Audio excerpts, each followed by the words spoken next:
In the teaching of the spiritual powers, faith is the first of the 5 spiritual powers.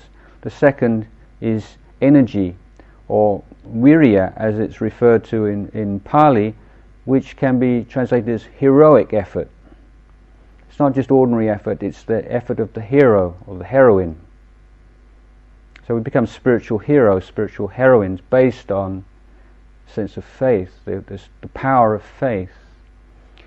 And as effort is for the unenlightened human being a wavering, unstable factor, we use our intelligence to find ways to stabilize it.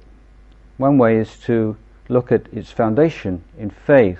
So if you go through a period of feeling quite stale or unenthusiastic for practice, and we don't believe in that and identify with it, but we see it as a mental state which is conditioned by a weakness or a lack of faith.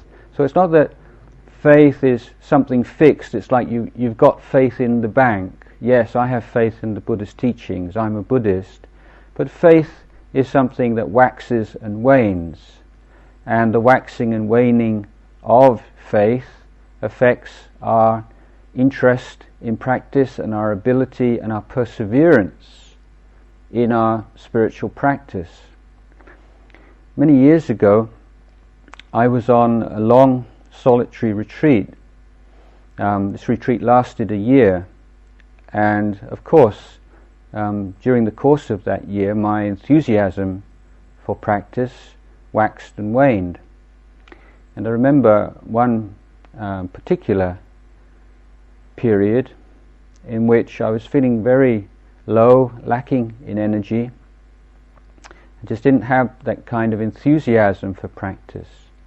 And this is quite common for people who are living alone. If you're in a community, as all of you practicing together, then practice perhaps doesn't reach the heights that it can do when you're by yourself, but also it never dips so low because of the support of your friends and the encouragement from your teachers. But I was in that period of having to be my own refuge and find my own skillful means to deal with the problems that arose in my practice.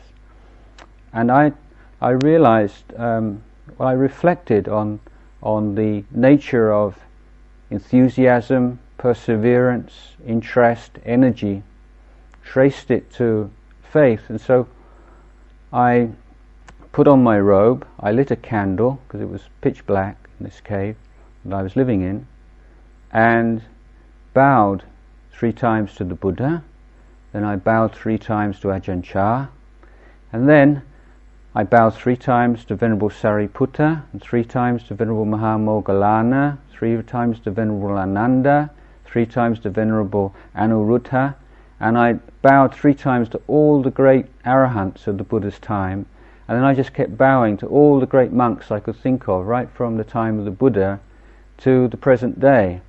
And after I'd been bowing for about 30 minutes, all this great joy and enthusiasm for practice arose. And it was a real breakthrough for me to see that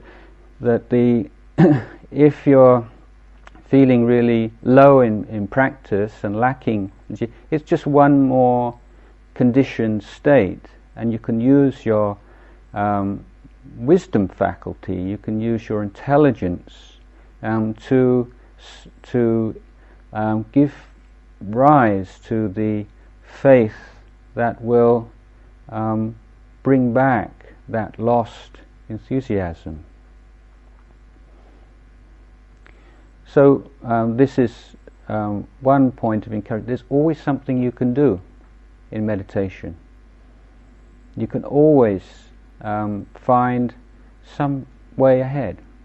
There's no real dead ends. there are a series of challenges which can become more and more subtle as you follow the path. It's not, some things become easier and some things become more difficult. But if our main interest is in the quest for liberation, then the challenges are not experienced as dispiriting, quite the opposite. So faith provides the power for the impetus to our practice,